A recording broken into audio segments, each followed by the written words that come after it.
आज म तपाईहरुलाई बीएड सेकेन्ड इयरको यो major English readings for the new horizons भन्ने सब्जेक्टको चाहिँ मेजर इंग्लिशको चाहिँ आज म तपाईहरुलाई चाहिँ समरी रूपमा म आज तपाईहरुलाई मेन पोइन्टहरु म आज तपाईहरुलाई बताउने छु। अघिल्लो भिडियोमा मैले तपाईहरुलाई 8 वटा लेसनहरुको यो युनिट 1 को अनि 8 वटा लेसनहरुको सबै लेसनहरुको चाहिँ मैले तपाईहरुलाई चाहिँ सल्भ गरेका क्वेशनहरु चाहिँ मैले तपाईहरुलाई शेयर गरिसकेको छु। आज चाहिँ म तपाईहरुलाई यो जुन 8 वटा लेसनहरु छन् अथवा युनिट 1 को चाहिँ जति पनि टोटल पढ्नु पर्ने तपाईहरुले चाहिँ 8 वटा लेसनहरु छन्। यो 8 वटा लेसनहरुको चाहिँ आज म तपाईहरुलाई चाहिँ मेन पोइन्टहरु चाहिँ म आज तपाईहरुलाई बताउने छु, शेयर गर्ने छु। अनि त्यसपछि यहाँ तपाईले चाहिँ यो मेजर इंग्लिशमा चाहिँ readings for the new horizons भन्ने सब्जेक्टमा चाहिँ तपाईले चाहिँ टोटल युनिट चाहिँ 12 वटा युनिटहरु पढ्नुपर्छ। अनि तपाईले चाहिँ के प्र्याक्टिस गर्नु भन्दाखेरि के याद गर्नु भन्दाखेरि टोटल युनिट्सहरु सबै तपाईले सर र लाएर लिस्ट बनाउनुस्। जस्तै यहाँनिर युनिट 1 मा ह्युम्यानिटिज, सेकेन्डमा त्यस्तै अरु के छ तपाईले 12 वटा युनिट्सहरु लिस्ट बनाउनुस्। अनि लिस्ट बनाइसकेपछि कुन कुन युनिटमा कुन कुन लेसन कुन कुन टपिकहरु चाहिँ हामीले पढ्नु पर्दा रहेछ भनेर त्यो लेसन युनिटहरुलाई चाहिँ तपाईले चाहिँ याद गर्नु भयो भने अझ तपाईले चाहिँ यो readings for the new horizons भन्ने सब्जेक्टलाई चाहिँ अझ तपाईले चाहिँ अलि सजिलै तपाईले चाहिँ बुझ्न सक्नुहुनेछ। त्यही भएर तपाईले त्यो चाहिँ प्र्याक्टिस गर्नु भयो भने तपाईहरुलाई चाहिँ सजिलो हुन्छ, तपाईहरुलाई याद गर्नको निम्ति चाहिँ त्यो एकदम सजिलो हुन्छ।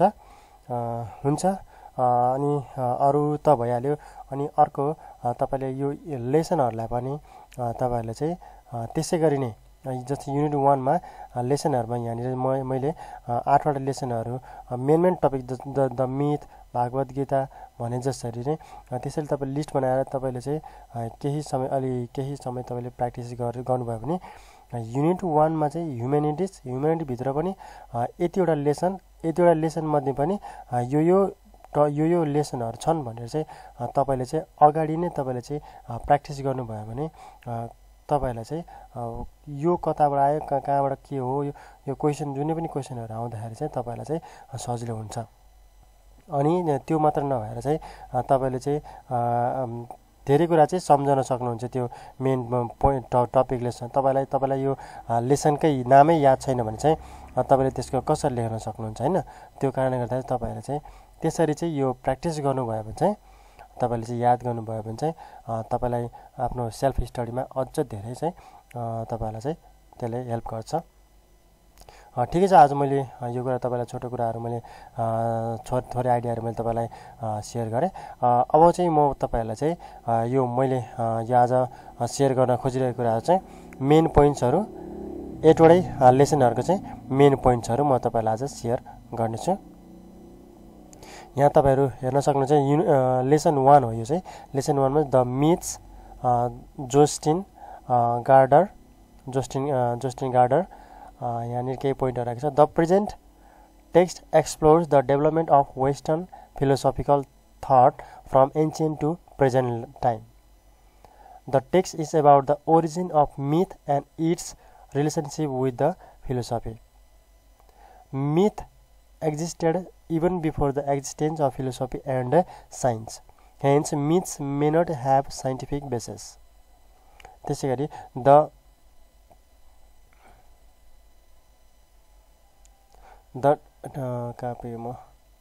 myths basis. This essay talks about the natural happenings based on Nordic mythology. त्यसैगरी myths are stories about religion which informs us about the ancient culture and tradition. Myths are stories about religion which inform us about the ancient culture and tradition.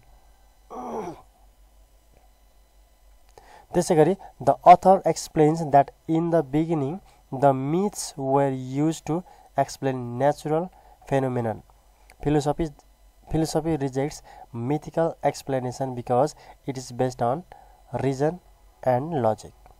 यो चाहिँ unit lesson 1 को चाहिँ यो चाहिँ main पोइन्टहरु चाहिँ रहेको छन्। यसलाई चाहिँ तपाईँहरूले चाहिँ याद गर्नै पर्ने हुन्छ, किन यो कुराहरू तपाईँले याद गर्नुभयो भने चाहिँ अझ तपाईँले चाहिँ एक्जाममा चाहिँ क्वेसन यसको एन्सरहरू लेख्दाखेरि चाहिँ अझै सजिलै गरेर यो कुराहरूलाई एड गरेर तपाईँले चाहिँ आफ्नो एन्सरलाई चाहिँ एकदम वेटी बनाउन सक्नुहुनेछ। त्यसै गरी अर्को रहेको छ यहाँ the Bhagavad Gita Royston Pike. Bhagavad Gita means the song of the Lord or God. It is an epic like Iliad and Odyssey written by Homer, an ancient Greek poet. Bhagavad Gita is narrated by Krishna to Arjuna. It is about the great war between the two celebrated families of Indian princes. Krishna is the charioteer of young Indian prince named Arjuna, who is his cousin. Dr. Radhakrishna says that Gita appeared in the 5th century before Christianity. Arjuna considered war as evil and demonic act because it causes violence and destruction. यो चाहिँ रहेको छ lesson 2 को चाहिँ main पोइन्टहरु। त्यसैगरी अर्को रहेको छ द नेसेसिटी अफ रिलिजन एडवैटा आश्रम। Religion is considered a powerful force that shapes human fate and destiny. When religion is based on reason and experiment, it becomes stronger than the bonds of human race, gender, class, climate, geography, etc. There are two popular theories of religion: theory of spirit, worship of ancestors, and theory of infinite worship to nature. The ancient Egyptian, Babylonians, Chinese, and Hindus followed the theory of infinite. Vivekananda opines that religions must have the greatest motive power to move people. Religion should be universal and regional. Region must be discouraged. यो चाहिँ lesson 3 को चाहिँ main point रहेको छ भने अर्को रहेको छ 4 मा the two poles of contemporary political life. The western world believes in two conflicting views and ideas about politics: Lenonian and Smithian tendencies.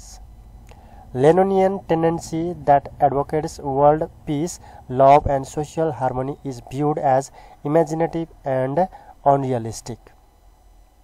Smithian tendency that advocates self-centered interests is viewed as realistic and scientific.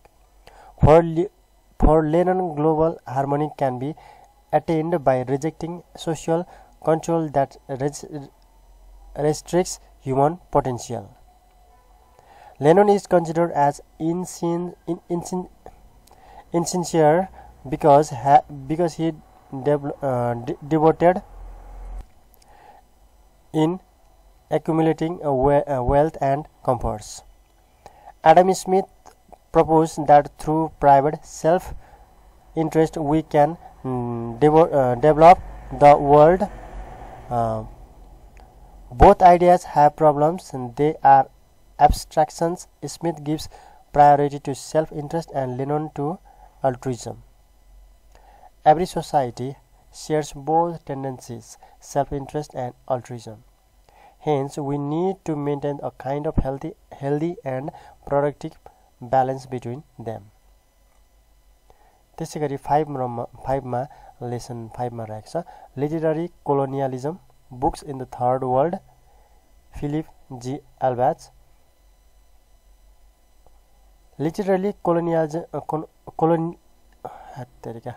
Literary colonialism means the colonialism of knowledge and education. Books, films, TVs or journals etc. can be considered as the product of the knowledge. The industrialized countries have maintained their superiority over developing countries. English language is both an international language as well as a colonial language. English is the medium of national unification in some of the third world countries. However, it is not their national or native language.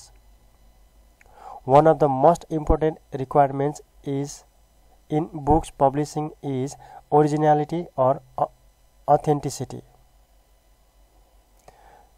The author says that foreign aid programs in developing countries are driven by commercial and ideological motives.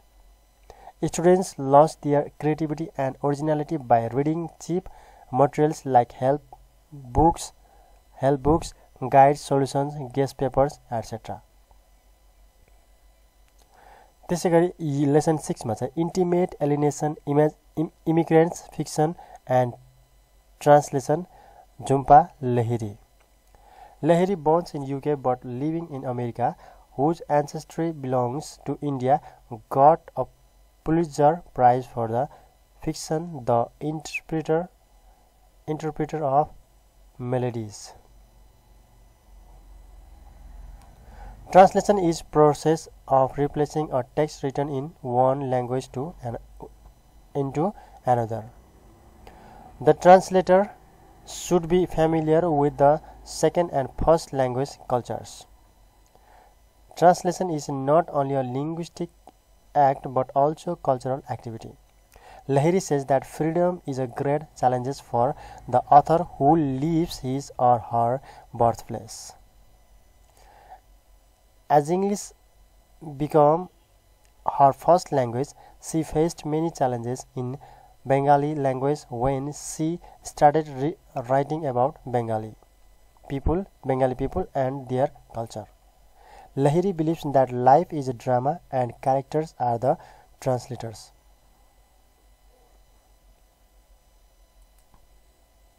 यो चाहिँ रहेको छ lesson 6 को चाहिँ main पोइन्टहरु. त्यसैगरी अर्को 7 point लेसनमा रहेको छ मेन पोइन्टहरु. Themes of existentialism, T.Z. Levine. Existentialism is the philosophy that places emphasis on individual existence, freedom, and choice.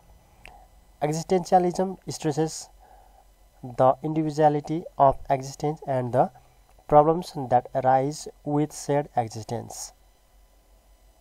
The major theme of this school is the stress on concrete individual existence and on subjectivity, individual freedom, and choice. The author discusses 6 themes in existentialism. They are one more existence precedes and it's superior to essence. Awareness of the nothingness at the heart of our existence produces anguish. Existence is inexplicable and absurd. Science, philosophies, or religions that argue for universal systems are invalid. 5 मा रहेको छ death like a sword of Damocles changes over our heads every moment of our lives and for that reason must be acknowledged and confronted. 6 मा रहेको छ the individual is alienated from society, from the natural world, from the cosmos. यो चाहिँ lesson 7 को चाहिँ main पोइन्टहरु रहेको छ भने अब अन्तिम लेसन 8 मा चाहिँ my early life Richard Gregory. Sir Winston Leonard Spencer Churchill is best remembered as the Prime Minister of Great Britain during World War II. In this autobiography, Churchill recalls his childhood, his schooling, his years as a war correspondent in South Africa during the Boer War, and his first entry into politics as a member of parliament. Churchill's sentences and pacing are elegant, and his reflections upon his childhood and education demonstrate great sensitivity and awareness. The headmaster of Eton School badly behaved the school children. His childhood was not so enjoyable. He learned story, French and poetry, etc. in Breton school and learned English in Harrow School. He asked his mother to parcel him to books of history, philosophy, science, etc. त्यसैगरी he opines that an empty mind is devil's workshop. Read to remove the empty mind. He opines that an empty mind is a devil's workshop. Read to remove the empty mind. यो चाहिँ रहेको छ number lesson 8 को चाहिँ main पोइन्टहरु। यो चाहिँ रहेको थियो तपाईहरुको निम्ति चाहिँ लेसन 8 सम्म चाहिँ युनिट 1 को चाहिँ मेन पोइन्टहरु। ह्युम्यानिटिज सँग सम्बन्धित टपिकहरु यो रहेको छ। तपाईहरुले चाहिँ यो मेन पोइन्टहरुलाई चाहिँ धेरै नै याद गर्नु होला। यो मेन पोइन्टहरुलाई चाहिँ तपाईले याद गर्नु भयो भने चाहिँ यही अनुसार चाहिँ तपाईहरुले चाहिँ कुनै पनि क्वेशनलाई चाहिँ तपाईहरुले चाहिँ क्वेशनको आन्सर चाहिँ तपाईले चाहिँ लेख्न सक्नुहुनेछ। यो चाहिँ रहेको छ मेन पोइन्टहरु। ठाउँ-ठाउँमा मैले अलि स्पेलिङहरु प्रोनाउन्स गर्नको निम्ति मिस्टेक भएको हुन सक्छ। त्यसमा चाहिँ तपाईले चाहिँ तपाईले आफैले पनि यसलाई चेक गर्नु होला। हुन्छ आजलाई यति नै। आउने समयमा म तपाईहरुलाई अन्य यसरी नै क्वेशन सल्भ गर्ने क्वेशनहरु, मेन पोइन्टहरु लगायत अन्य सबै स्टडी मटेरियलहरु तपाईलाई आवश्यक पर्ने स्टडी मटेरियलहरु म तपाईहरुलाई चाहिँ शेयर गर्ने नै छु।